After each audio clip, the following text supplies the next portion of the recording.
What's up, everybody? Morning Fun One Rod here. As you can see, I've got my magnifying glass out, which can only mean one thing.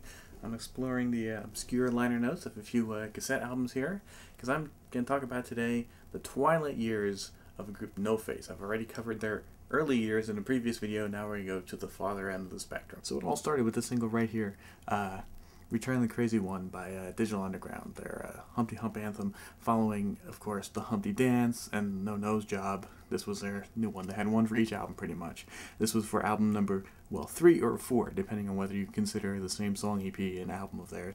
So back in 1993, picking this up, waiting for the album to drop, scouring the credits of the Lean Butter Meme remix credits. If you're real observant, you might notice background vocals credited to No Face. And when the actual album dropped, Body Hat Syndrome, there's more background vocals credited to No Face. Now, by 1993, No Face had already come and gone through the bulk of their career. You know, we've already covered their house stuff in the previous video. Then, of course, the work that you're probably most familiar with, their stuff on Def Jam Columbia, which was their album and their big single Half. They had another single with Two Live Crew, Fake Hair Wearing Bitch. They produced and managed BWP, who, you know, not a huge success, but they had an album that was fairly successful, and they appeared on that as well. And then they seemed to kind of drop off the scene, until, as I say, 1993, when they did these Digital Underground appearances, which I guess was meant to sort of herald a bit of a comeback, which indeed materialized in the form of this Radical Records, which is an independent label, obviously, although they did some stuff with Hot Production, 12-inch of their own. I don't know how well you can see it. It's got a fun photo of them on the back. It's Payback, Back with Players, and also a third song called Quickie for the People, which, despite its title, is a full-length proper song. And what's interesting is how strongly No Face have changed in the 2 years since their absence. There's already a bit of a substantial change going from house to hip-hop, from, you know, the Hump Record stuff to Def Jam. And that was another big change from 91 to 93 in two major ways. The first is they're very serious now. No Face were really a joke act. I mean, you know, parody of house music called hump music, crazy songs about Batman or people talking in the movies. Well, now this is, you know, dead serious political stuff, social commentary stuff. You know, you took our history and painted it red, white, and blue, that kind of lyrics. They've really changed. Then secondly, they've changed stylistically. First of all, they did sing somewhat on their Def Jam album, most notably on Half, but they're really pretty much constantly singing. They do rap, but it's usually like a rap verse on an otherwise sung, I want to say R&B song, but it's really very much P-Funk. It's hugely influenced by the wave of P-Funk that was going on at the time, and clearly influenced by their work with Digital Underground. So I want to keep this moving pretty quick, because we've got a couple sound clips to cover coming up. But basically, you've got the 3 songs, you've got 1 instrumental, you've got a radio mix. And that was it for 1993, but in 1994, they came back, now signed to Interscope Records, which is pretty major, of course, with this 12-inch, No Brothers Allowed, back with Smashin' Fruit.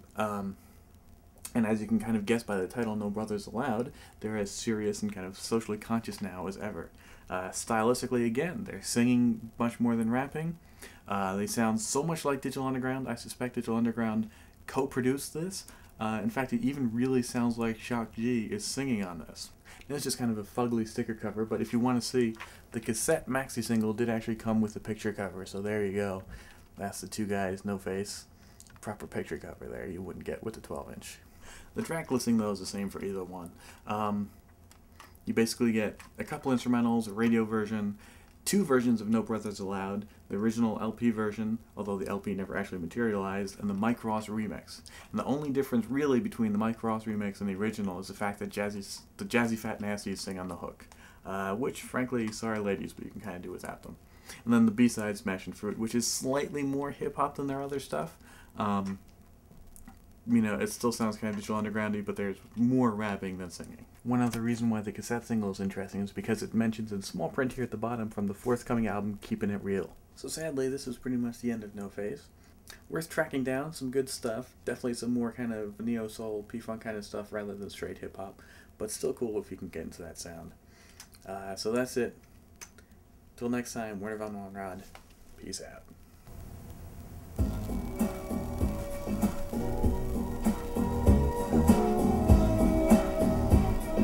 Kind of cool how they chopped up Outstanding here.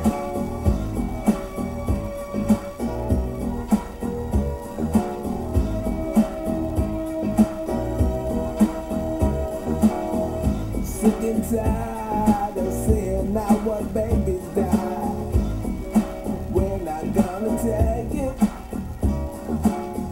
Sick and tired of seeing all our mothers cry. You're not gonna make it.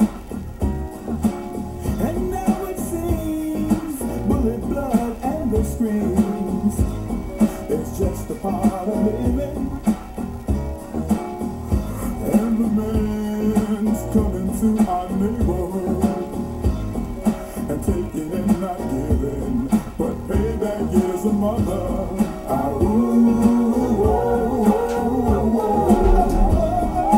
Payback is a mother. Payback is a mother.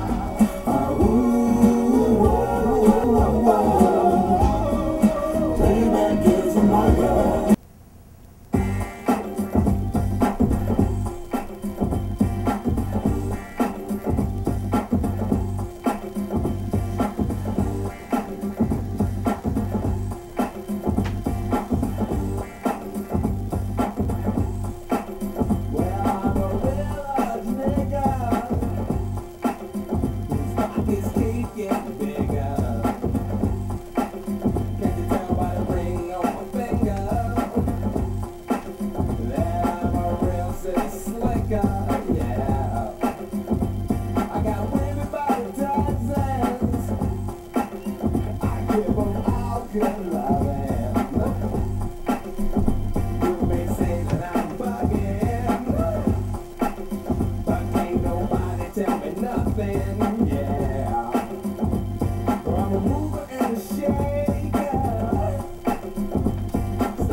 Yourself at home. Oh, I forgot to mention, leave my daughter alone. I like